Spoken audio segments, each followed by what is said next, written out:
میرے نبی کی زندگی کا دوسرا رخ کہ بطور انسان زندگی کیسے گزارنی ہے، مرد عورت ہے زندگی کیسے گزارنی ہے۔ پہلا رشتہ جو قائم ہوا دنیا میں وہ ہے خامد اور بیوی، حضرت آدم اور حوا کا نکاح ہوا۔ اللہ تعالیٰ نے عورت کو کمزور بنایا تو پہلے دن سے اس کو عزت اور احترام دیا تاکہ ساری زندگی اس کمزوری سے ناجائز فائدہ نہ اٹھایا جائے بلکہ اس کو عزت دی جائے۔ کہ آدم علیہ السلام کے لیے مٹی اکٹھی کی، پانی ڈالا، گوندھا اور ایک اسٹیچو بنایا اور ڈال دیا۔ جب وہ خشک ہوا اس میں روح ڈالی اور پھر وہ ننگے بدن تھے، پھر ان کو جنت کے کپڑے پہنائے اور جنت میں ڈال دیا۔ اس کائنات کا حسن بھی عورت سے ہے اور جنت کا حسن بھی عورت سے ہے۔ حضرت آدم علیہ السلام جنت میں، لیکن بابے جی دا دل ہی نہیں لگتا، کلے کلے ہی ٹورے پھر دیں۔ اب اللہ نے عورت کو بنانے کا ارادہ کیا تو اللہ ایک ڈھیر مٹی کا اکٹھا کر کے عورت کے لیے بھی بنا دیتا اور اس کا اسٹیچو بنا دیتا اور اس کو خشک ہونے دیتا، پھر اس میں روح ڈالتا، پھر اس کو کپڑے پہناتا۔ آپ حیران ہوں گے، سبحان اللہ، اللہ نے ایسا نہیں کیا۔ آدم علیہ السلام سوئے، آنکھ کھلی تو دیکھا ایک خوبصورت حسین عورت۔ یہ بات اکثر لوگوں کو معلوم ہوگی کہ یوسف علیہ السلام دنیا کے حسین ترین انسان تھے، اور یہ بات شاید کسی کو معلوم نہیں ہوگی کہ دنیا کی سب سے حسین خوبصورت عورت حضرت حوا ہے۔ حوا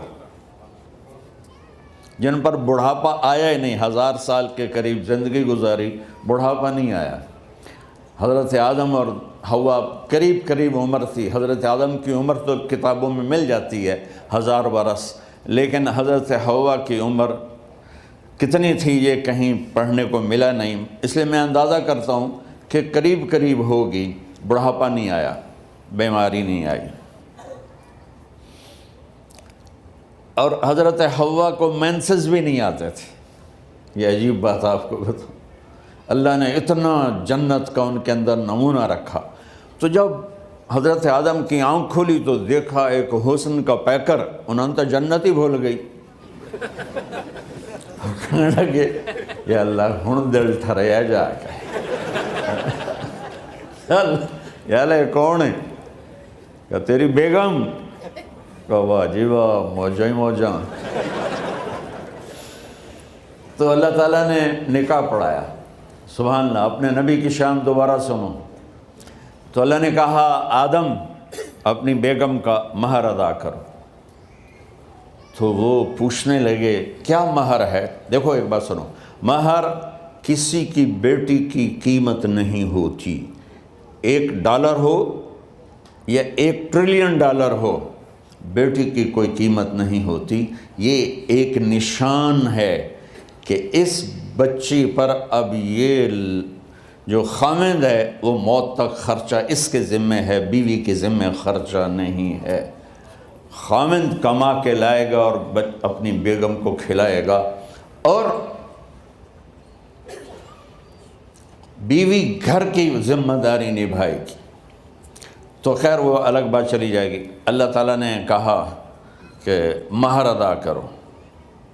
کہا جی کیا مہر ہے؟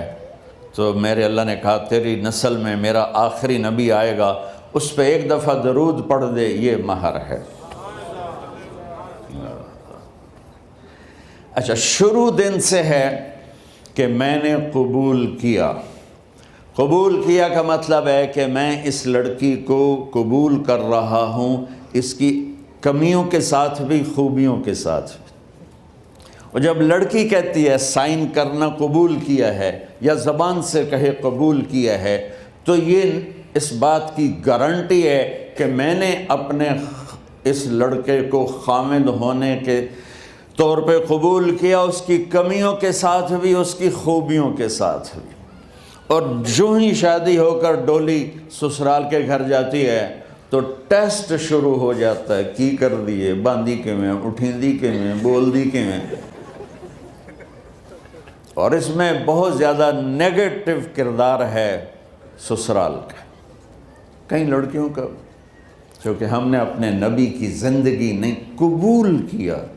یہ واجب ہے کہنا قبول کیا، کہ جس میں پیغام ہے کہ اب میں اس کی میں کوئی کمی ہے وہ بھی قبول کروں گی، کوئی خوبی ہے تو سر ماتھے پر. اور لڑکا کہتا ہے کہ میں اسے قبول کرتا ہوں، اس کی خوبیوں کے ساتھ بھی کمیوں کے ساتھ بھی. یہ بات یاد رکھنا، پرفیکشن کبھی تلاش نہ کرنا، پرفیکشن کبھی تلاش نہ کرنا. اللہ نے 100 نمبر نہیں مانگے، 51، ایک نمبر اوپر ہو گیا. گناہ تمہارے 50 ہیں اور نیکی تمہاری 51 ہے، تو اس ایک پر ہم تمہیں جنت میں ڈال دیں. اب کوئی خامند اپنی بیوی میں پرفیکشن دیکھنا چاہے، بیوی اپنے خامند میں پرفیکشن دیکھنا چاہے، ساس سسر اپنی بہو میں، ساس سسر اپنے داماد میں، بھائی اپنے بھائی میں، ماں باپ اپنی اولاد میں، اولاد اپنے ماں باپ میں، جہاں یہ نظر ہوگی تو وہاں لڑائی ہوگی. کمیوں کے ساتھ قبول کرو. قبول کا لفظ اتنا واجب ہے، تو ڈر تو پھر بہ گئی تھی نا.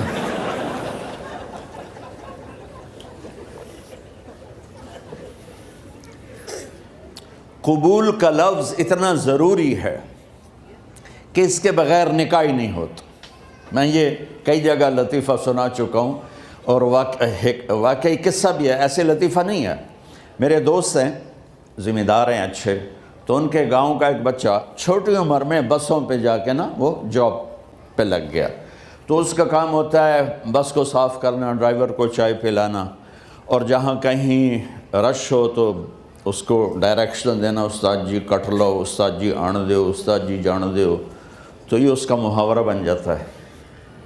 اب اس کا نکاح ہوا تو مولانا صاحب نے کہا بھائی عبد الرحمن، میں فرضی نام لے رہا ہوں، نام مجھے اس کا یاد نہیں، عبد الرحمن زینب بنت اسلم نو تیرے نکاح دیتا 500 مہر تو قبول کیتا؟ تھوڑی دیر سوچ کے کہندا جی آن دیو. اس نے ساری زندگی آن دیو ہی سیکھا تھا. تو اس کے بھائی نے اس کو نہیں ماری تو کہنے لگا جی جان دیو. مولانا صاحب نے کہا آن دیو جان دیو نال کم نہیں بننا. تو آگے میں قبول کیتا.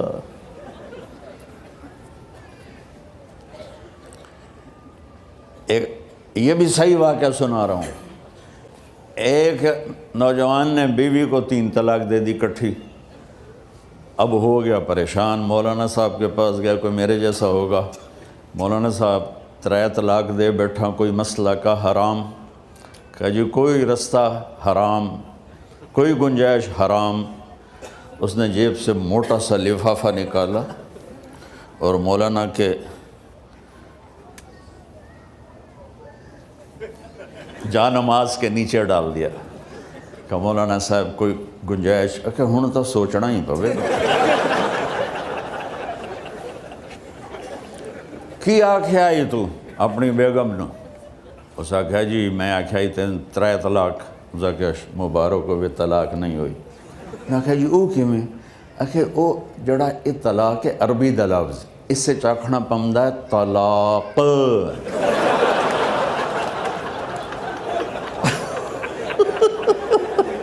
یہ آپ کو صحیح واقعہ سنا رہا ہوں. تو تم نے تو چھوٹے کاف کے ساتھ کہا ہے طلاق. او کاف تا کتے آلا ہے. موجاں کر ایک لفافہ ہو راوے تو چاہے ساری زندگی دا حلال کر دے. لفظ قبول اتنا ضروری ہے. تو میرے نبی نے 11 شادیاں کی. اللہ کی قسم شوق کی نہیں تھی. ما تزوجت وما زوجت الا بوحی من السماء نزل به جبریل. کہ لوگوں سن لو میری بات غور سے، مجھے عورت کی کوئی رغبت نہیں ہے. میں نے جہاں شادی کی، جہاں بیٹی کی شادی کی، پہلے اللہ نے آسمان سے جبریل بھیج کے حکم دیا، پھر میں نے قدم اٹھایا. تو پہلا رشتہ خاوند اور بیوی ہے جو اس کائنات میں جڑتا ہے.